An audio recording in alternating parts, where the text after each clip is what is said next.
Welcome to the deep dive.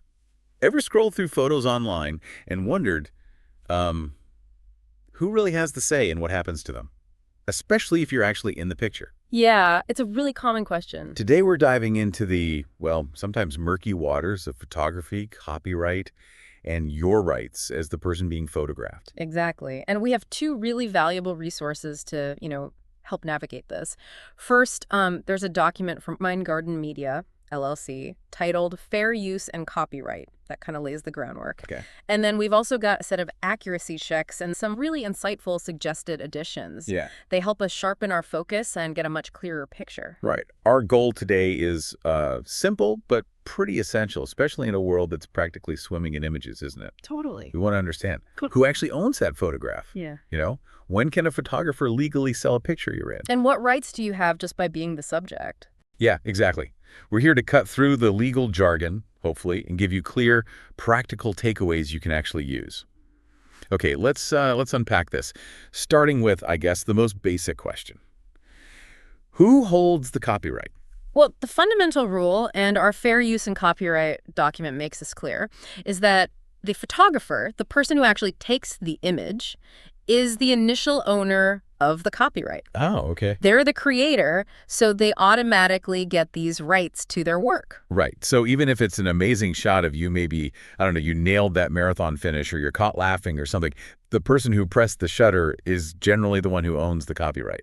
Generally, yes. Unless there's a specific agreement in place beforehand. Okay, that's important. That's a really important caveat. The idea of a work-for-hire agreement. That's one key exception. Work for hire. It's essentially a contract, Someone commissions the photography, maybe a company hires a photographer for an event, and as part of that deal, they get the copyright to the pictures. Gotcha. But if there's no contract like that, the photographer keeps those rights. Okay, so the photographer typically owns the copyright. Mm-hmm. But then we hear this term fair use thrown around. What exactly does that mean for the rest of us? Right, fair use. Think of it as like a set of exceptions built into copyright law. Exceptions. It describes situations where you can use copyrighted material without needing to get permission from the owner. It's all about balancing the rights of creators with the public's need for access to information and creative expression. And our fair use and copyright document, it gives some specific examples of when this might apply. Yes, it does. It highlights several important areas. News reporting is a big one. Right, you see that all the time. Exactly. News organizations use photos constantly to illustrate stories. Teaching is another. Educators often have some leeway to use copyrighted images for teaching purposes in the classroom. Makes sense. Parody is another interesting one. Making fun of an existing work, creating something new based on it. That can sometimes fall under fair use. Think of memes online. Yeah. Commentary too, like writing a critique or analysis of a photograph, that's generally protected. And finally, there's this idea of transformative use. Transformative. Yeah, where the original work is changed so much that it basically becomes something new and different. Essentially, the document suggests if you can't easily recognize the original person in the new work, it might fall under fair use. But as we'll get into, it's a bit of a legal tightrope. Okay. Yeah. Sounds tricky. Something about that are over 100 years old. Yes. That's about the public domain. See, copyright protection doesn't last forever. Right. Eventually, a work enters the public domain, and then anyone can use it without restriction. The rules can be a bit complex, depending on when and where the photo was taken. But yeah, over 100 years old is a good sort of rule of thumb for thinking about older photos often being free to use. Okay, good to know. So fair use gives us some exceptions. But what about just, walking around in public? If I'm on a public street, can anyone just take my picture? Generally speaking, Uh-huh. yes. When you're in a public place, there's typically no legal expectation of privacy. No expectation of privacy. Which means people are usually allowed to photograph you. Yeah. But the document does mention a couple of situations where that might not be okay. Exactly. The Fair Use and Copyright document points out that this general rule doesn't hold if you're, say, in distress, maybe you've just had an accident or something, or if someone is actively harassing you while taking photos. In those kinds of situations, taking and potentially using your photograph could definitely cross legal and ethical boundaries. That seems pretty reasonable. Okay, now here's where I think a lot of us get curious. Can a photographer actually sell a photo of me? The first document seems to give one answer, but then the pasted text adds a really important layer here. You're spot on. The fair use and copyright document initially says, basically, yes, if there is no identifying information. Simple enough, right? Simple. Yeah. But then the pasted text comes in with a crucial clarification that we really need to understand. It's quite important. Okay, lay it on us. What's the key difference we need to be aware of? The big takeaway, the really big one, is that even if a photo doesn't have obvious identifying details, like maybe your face isn't perfectly clear if you are still recognizable in the image. Recognizable. Then using that photo commercially for things like ads, promotional stuff, merchandise that generally requires a model release. A model release. Okay. Which is basically a signed agreement where you, the subject, give the photographer permission to use your likeness for those specific commercial purposes. Think about maybe you're at a street fair. Someone snaps a great photo of you enjoying a band. Yeah. Could that photographer then just use that photo to advertise next year's fair without asking you? Probably not without a model release. That's where it comes in. So there's a big difference between using a photo for, say, a news article versus using it to sell something. Precisely. Editorial use, which is often about informing the public, generally has more leeway. It doesn't always need that explicit permission. But the moment you start using someone's image to directly sell a product or service, that's when need for a model release for your consent usually becomes essential. Okay. This idea of changing a photo to remove identifying information. It kind of suggested that if a picture of me is altered enough so it doesn't really look like me anymore, then maybe it could be sold without my permission. Oh, absolutely. Just because you blur someone's face or, significantly alter the image, that doesn't automatically make its commercial use legally safe. Courts might still look at the original image, how the altered picture is being used, the whole intent behind it. It's a risky assumption to think you're completely in the clear just by changing an image. That's a really vital point. Wow. Okay, so this whole concept of likeness seems super important here. The fair use and copyright document mentions it. What exactly is likeness in this context? Yeah, likeness is key. It refers to the recognizable aspects of a person. Mostly we think of the face, right? Sure. But it can also include other distinctive features, maybe a unique hairstyle, a very recognizable tattoo, even your body shape if it's particularly identifiable, or perhaps a characteristic pose or mannerism that's captured. Think of it like this. If your best friend could look at the photo and say, hey, that's you, even if your face is partly hidden or something, well, your likeness is likely still present. Okay, that makes sense.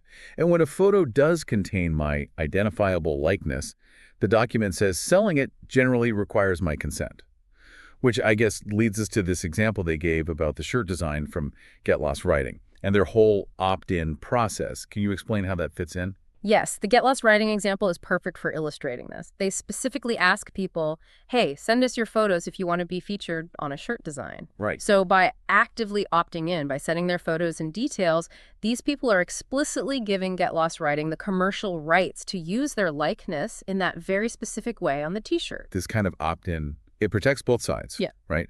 The photographer, or company in this case, has clear permission, and the person knows exactly how their picture will be used. Exactly. It just creates clear boundaries, mutual agreement. Everyone's on the same page. Yeah. Now, building on this, we bring in another really crucial legal idea, the right of publicity. What's that about? Ah, yes, the right of publicity. This is fascinating and maybe less well known. Basically, it recognizes that individuals have a right to control how their own name, image, likeness are used commercially, for profit. Okay, so it's specifically about commercial use. Yes. And this right exists even if the photograph itself was taken legally, say, in a public place. Yeah. It's about stopping others from basically exploiting your identity for their commercial gain without your permission.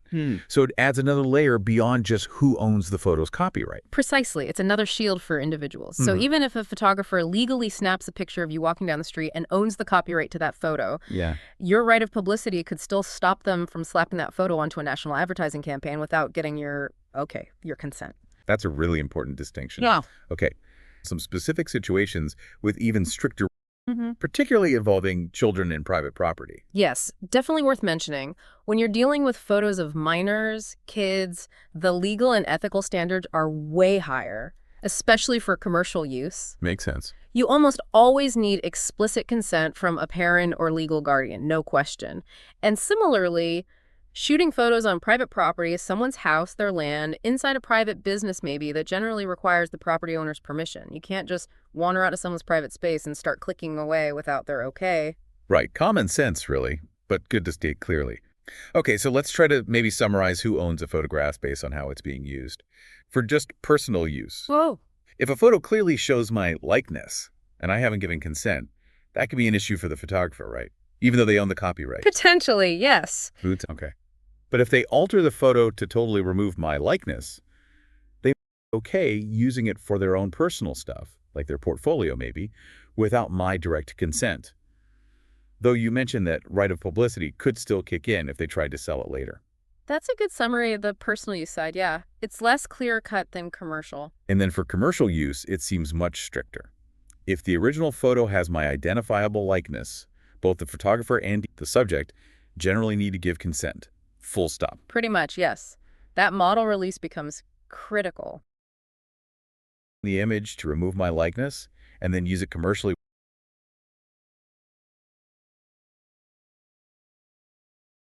Exactly. That's the really dodgy ground. And that shirt design example nails it for commercial use with consent. Photographer gets permission.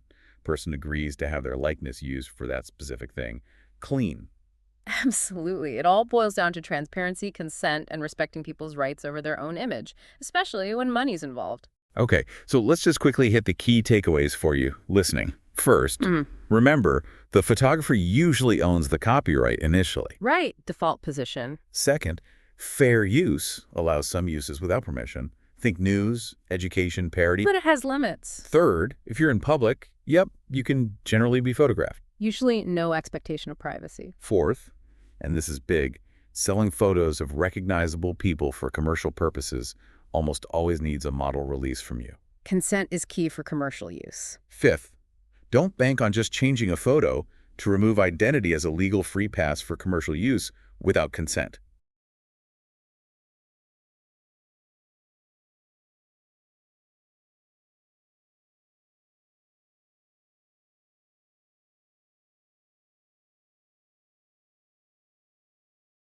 Those are definitely the core principles.